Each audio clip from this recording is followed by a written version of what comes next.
Everyone. Today we're going to finish Module 19, and this is the last lesson in 19.3, and it is day 3, which is also to continue to taking a look at the translation of trigonometric graphs, and you will be able to translate tangent graphs. So let's go ahead and review.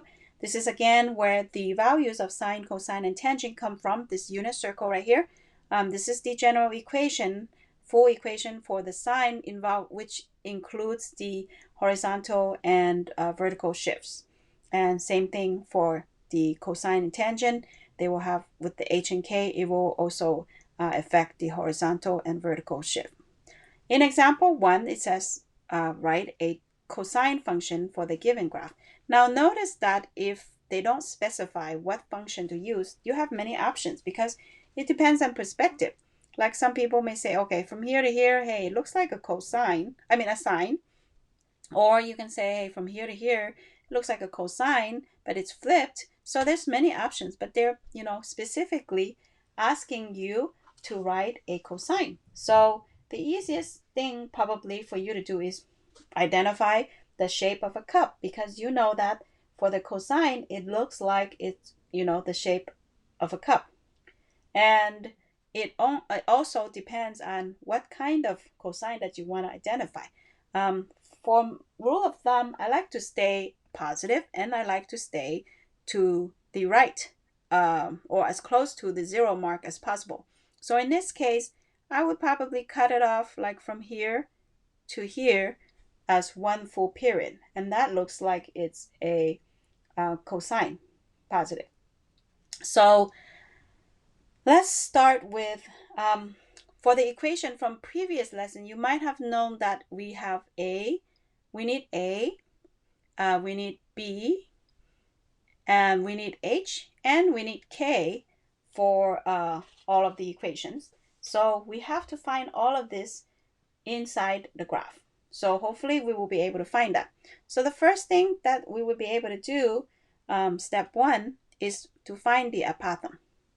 Before we even find the apothem, we actually can take a look at the minimum to the maximum. So if you look at the minimum point, which is kind of like the lowest point here, is at -3. That would be your minimum.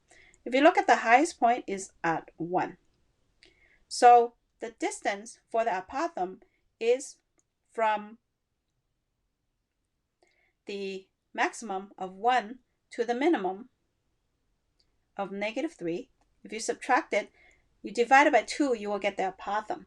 So it should be 1 minus 3, so it should be 4/2, which is 2, which means there should be a 2 units from the middle. So if I can kind of like draw this to show you what it means, I will show you that this line in the middle is called the midline, just like the name.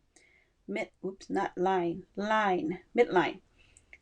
And so this is the midline, and from the midline to the maximum, there's 2 units, you can tell. And then also from the midline to the minimum, there's also 2 units. So that's how we know the apothem is 2. And something that you may or may not know is that K is actually equal to the midline. And so right now we know that midline is at -1.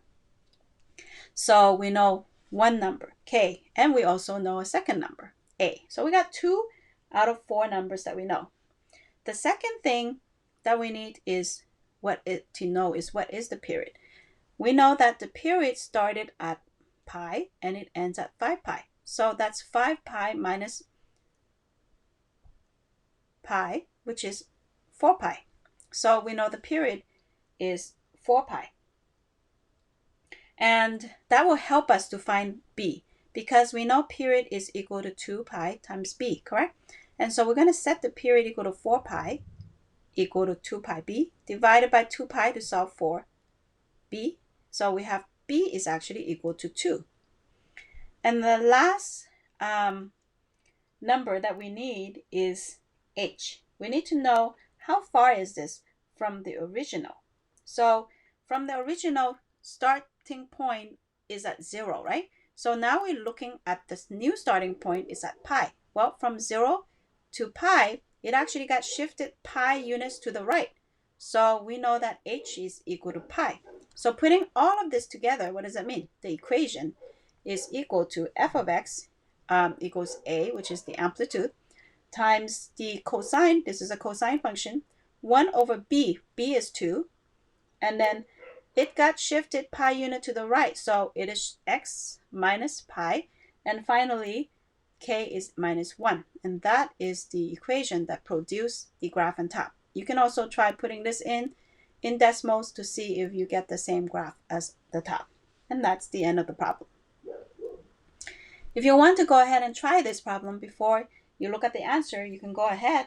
Otherwise, you may go ahead and continue watching. Next problem says, write a sine function for the given graph. So here they give you the direction of using sine. So obviously you're going to be looking for the pattern of sine.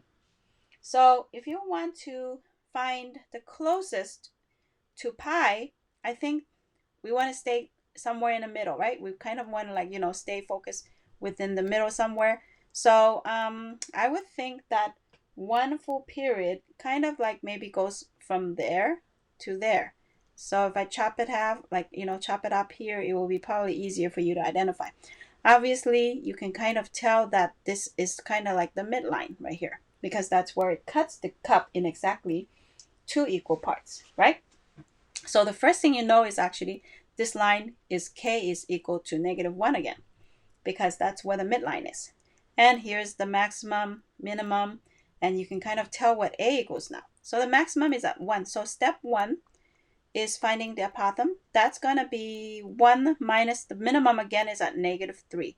Divided by 2, so that's 4 over 2. The amplitude is also 2. So there's 2 units from the top to the midline and 2 units from the midline to the bottom.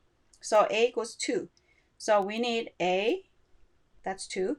We need b, we need h, and we need k. So we have 2 out of 4 again. So step 2, the period is going to be involved. From the beginning, the period is actually -pi/2 to the end of pi/2. So if you take the period, if I take pi/2 minus a -pi/2, the maximum minus the end minus the beginning, that's actually going to be exactly pi. So the period in this case is actually pi.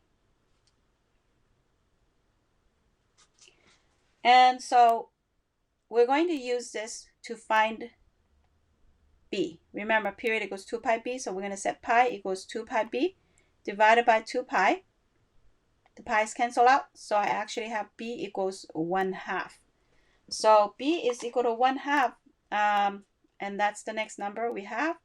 And then h, so comparing to the starting point of 0, this now starting point is at -pi/2. So we know h is -pi/2, which means we got shifted pi/2 to the left. So when I write my equation, I'm going to keep that in mind. So the final equation is equal to 2. This is a sine function. And then b is 1 over 2. So 1 over b means it's going to be 2. And then we got shifted pi/2 to the left. So it should be x plus pi/2. And then finally, there is a -1 in the back. And that is the final equation. Again, you may check this with decimals to make sure that we have the same equation. Example 2, finding a tangent function. Write a tangent function. So you can kind of tell that this is a tangent function because, it has a different type of graph. So again, we are going to start by actually, for tangent, it's rather easy to identify the k, which is the midline. You can kind of tell that that's right there because there's a point right there. So we right away can tell that k is actually equal to 1. So we need a, b, h, and k. And then the amplitude is also kind of easy to tell because it's between the midpoint and the maximum right here. So from 1 to 4, there's a unit. There's 3. So, and then from here to here is also 3. So we know that step 1, a should equal to 3. And then step 2, the period, it goes from one end to the next. So I would say that, I'm going to just choose this one. That's one full period. I'm going to use this in the middle. So I can tell that this is actually 2 pi. So the period is 2 pi. And then now I'm going to use that to solve for b. So period equals 2 pi b. That's setting 2 pi is equal to 2 pi b divided by 2 pi. And I have b equals 1. So I've got b equals 1. I got a equals 3. And then h. So, the original starting point is at negative pi over 2. But now I got moved over to the right, pi over 2 to the right. So h is actually pi over 2. It got moved to the right. So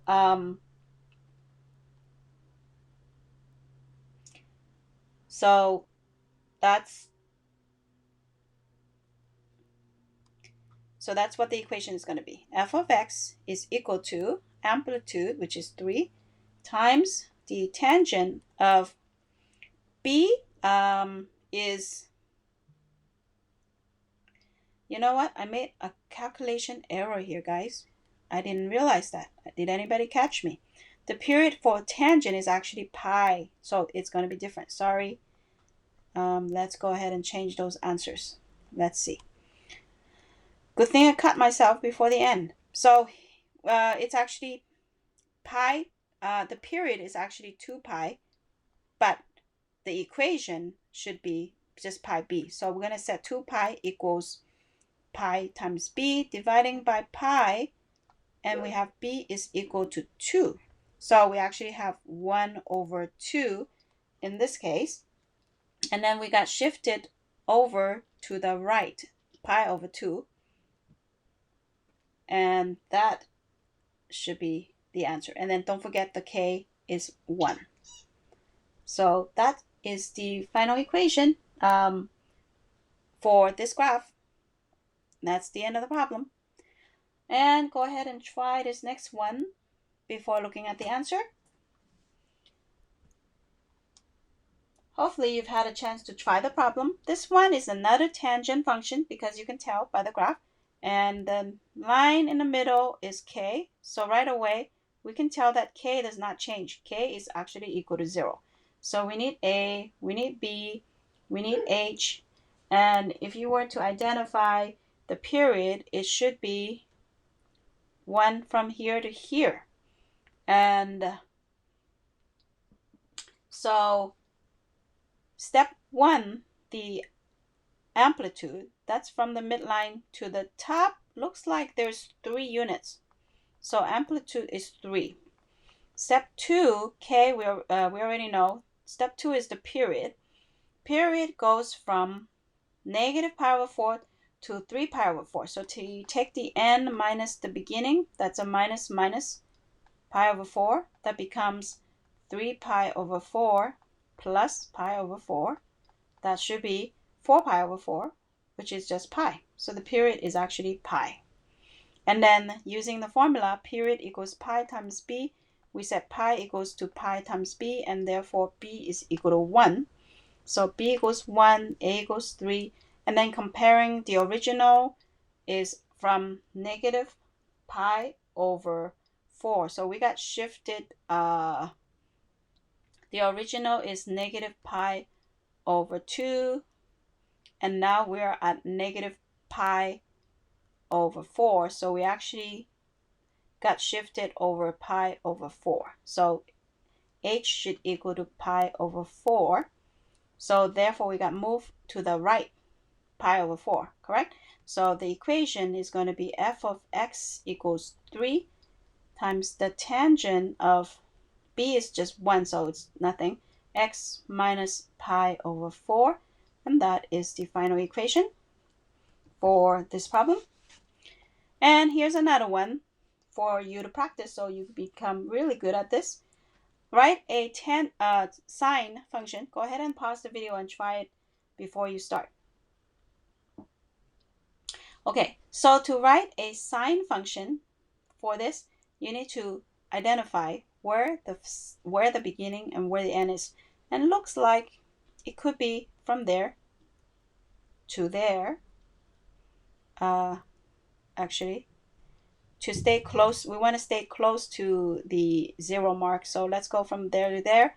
And looks like here is approximately where the K line, the midline, is going to be. That should be exactly. Let's double check it. From 2 to 5, there's 3 units. From 2 to the bottom, -1, that's also 3 units. So yeah. So K, we know it is 2. And then we need A, B, H, right? A is actually step 1. A is 3 because we already just counted the units. Step 2, the period kind of goes from -pi/2 to 3pi/2. So we subtract 3pi/2 minus pi/2. That's going to be 3pi/2 plus pi/2. That's 4pi/2, which is 2 pi. Yay! And so period equals 2 pi b. That's 2 pi equals 2 pi b divided by 2 pi. And we have b equals 1. So b is equal to 1, a equals 3, and h, we need to know where the graph moved. Originally it's at 0, so now we're starting at pi/2. So we got shifted to the left, pi/2 to the left, right? So that's -pi/2.